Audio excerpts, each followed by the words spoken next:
Ukraine पर रूस के हमले के करीब 3 महीने बीतने वाले हैं और ये जंग किसी निर्णायक मोड़ पर नहीं पहुंच पा रही है। इसी बीच रूस के लिए एक और चुनौती स्वीडन और फिनलैंड बढ़ाने वाले हैं। रूस के साथ सीमा साझा करने वाले ये दोनों देशों ने नेटो की सदस्यता लेने का ऐलान कर दिया है। रूस ने अब दोनों देशों को आगाह कर दिया है। सवाल ये उठता है कि क्या रूस के निशाने पर अब स्वीडन और फिनलैंड होने वाले हैं? क्या इन पर भी यूक्रेन की तरह हमला होगा? बता दें, दोनों देशों की संसद इस संबंध में प्रस्ताव पारित करेगी और फिर नेटो संगठन के सामने आवेदन पेश किया जाएगा। अपनी सीमा के करीब नेटो की पहुंचने को लेकर रूस का रुख लंबे समय से तल्ख रहा है और ऐसे में मॉस्को को और भी ज्यादा गुस्सा आना तय है। रूसी राष्ट्रपति व्लादिमीर पुतिन शनिवार को पहले ही फिनलैंड के राष्ट्रपति को चेतावनी दे चुके हैं कि संबंध नकारात्मक रूप से प्रभावित हो जाएंगे। पुतिन के तो एक वरिष्ठ सहयोगी ने ब्रिटेन पर परमाणु हथियार दागने की धमकी देते हुए दावा किया है कि सिर्फ 3 मिनट लगेंगे इस तरह के हमले में। ड्यूमा के रक्षा समिति के डिप्टी चेयरमैन एलेक्सी जुरालेव ने कहा है कि नेटो में शामिल होने के इच्छुक फिनलैंड को सिर्फ 10 सेकंड में साफ कर दिया जाएगा। अच्छा, खास बात यह है कि जुरालेव की धमकियां इस समय पर आ रही हैं, ऐसे समय पर आ रही हैं जब यूक्रेन में पुतिन की सेना बैकफुट पर आ चुकी है और अब फिनलैंड, स्वीडन जैसे दूसरे देश नेटो में शामिल होने की इच्छा जता रहे हैं।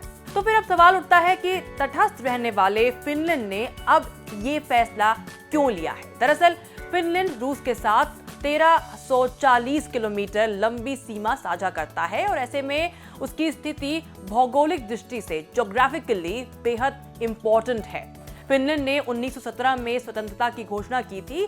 उससे पहले फिनलैंड का ज्यादातर जो हिस्सा है वो रूस के अधीन था। फिनलैंड सेकेंड वर्ल्ड वॉर के दौरान रूस के खिलाफ लड़ाई लड़ चुका है।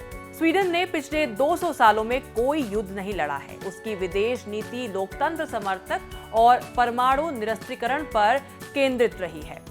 इस साल जनवरी की ही बात है जब रूसी सेना यूक्रेन से लगी सीमा के पास जमा हो रही थी। फिनलैंड के प्रधानमंत्री ने तब कहा था कि उनके देश के नेटो से जुड़ने की संभावना बहुत कम है, लेकिन रूस के यूक्रेन पर हमला करने के बाद से फिनलैंड के पहले और अभी के विचार में बड़ा बदलाव आया है। नेटो के लिए आवेदन करने को फिनलैंड एक जरूरत बता रहा है। तो सवाल यही है कि ये फिनलैंड ने कदम क्यों उठाया है? एक्सपर्ट्स यही कह रहे हैं कि यूक्रेन को लेकर जिस तरह का रुख रूस ने अपनाया है, इससे बहुत ही कम देश ऐसे बचे हैं, उसके बहुत ही कम पड़ोसी देश बचे हैं जो रूस की किसी भी बात पर अब विश्वास करें। आपको बता दें कि रूस ने चेतावनी दी थी कि अगर स्वीडन और फिनलैंड नेटो में शामिल हुए तो रूस यूरोप के बाहरी इलाके में परमाणु हथियार और हाइपरसोनिक मिसाइल तैनात कर देगा। रूस ने धमकी देते हुए कहा था कि फिनलैंड का ये कदम निश्चित तौर पर द्विपक्षीय रिश्तों बायलैटरल टाइज को नुकसान पहुंचाएगा। इसके साथ ही उत्तरी यूरोप में सुरक्षा और स्थायित्व की स्थिति भी प्रभावित होगी।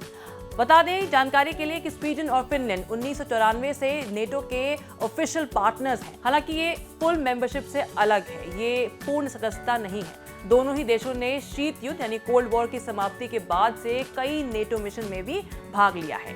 अब इस आवेदन के बाद नेटो में औपचारिक रूप से शामिल होने के बाद ये बड़ा बदलाव होगा।